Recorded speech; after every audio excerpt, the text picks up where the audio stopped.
আসসালামু আলাইকুম viewers, Tania's daily ব্লগে আপনাদের স্বাগতম। আশা করি সবাই ভালো আছেন। আজকে আমি লোনা ইলিশের বাগার কিভাবে দিতে হয় সেটাই আপনাদের দেখাবো। প্রথমে আমি এখানে লোনা ইলিশ নিয়ে নিয়েছি 3-4 চাক। সেটাকে কি ভালো করে গরম পানি দিয়ে ধুয়ে নিয়েছি। ধুয়ে পরিষ্কার করে শিলপাটায় ভালো করে থেতলে নিয়েছি। থেতলানোর পরে আমি সেই শিলপাটার মধ্যে শুকনা মরিচ এবং রসুন ভালো করে বেটে নিয়েছি। বেটে একটা পেস্ট তৈরি করে নিয়েছি।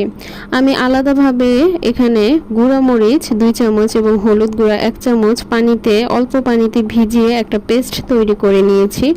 কারণ আমি এখানে শুকনো মরিচটা একটু কম ইউজ করেছি, যার কারণে আমি গুঁড়া মরিচটা ভিজিয়ে একটা পেস্ট তৈরি করে নিয়েছি। তো পরে আমি একটা কড়াইতে তেল দিয়ে দিলাম। পর্যাপ্ত পরিমাণে তেল দেওয়ার পরে সেখানে কিছু পেঁয়াজ কুচি দিয়ে মরিচ বাটাটা এবং যে হলুদ মরিচের পেস্টটা ছিল সেটা এবং শুটকিটা একসাথে দিয়ে ভালো করে কষিয়ে নেব। কষানোর পরে আমি এখানে কি করব, 1 বাটি পেঁয়াজ কুটেছিলাম, সেই 1 বাটি পেঁয়াজ দিয়ে দিব। তো পেঁয়াজটা সেদ্ধ হওয়ার জন্য আমি 5 মিনিট ঢাকনা দিয়ে ঢেকে রাখবো।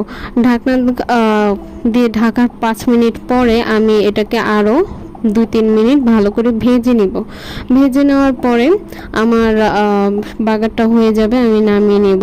বা রেসিপিটা খুবই মজা হয়েছে, বাসায় সবাই একবার হলেও ট্রাই করবেন এবং কমেন্ট করে জানাবেন কেমন হয়েছে। সবাই আমার চ্যানেলটাকে লাইক করবেন, শেয়ার করবেন এবং চ্যানেলটাকে সাবস্ক্রাইব করবেন। সবাই ভালো থাকবেন, সুস্থ থাকবেন। আসসালামু আলাইকুম।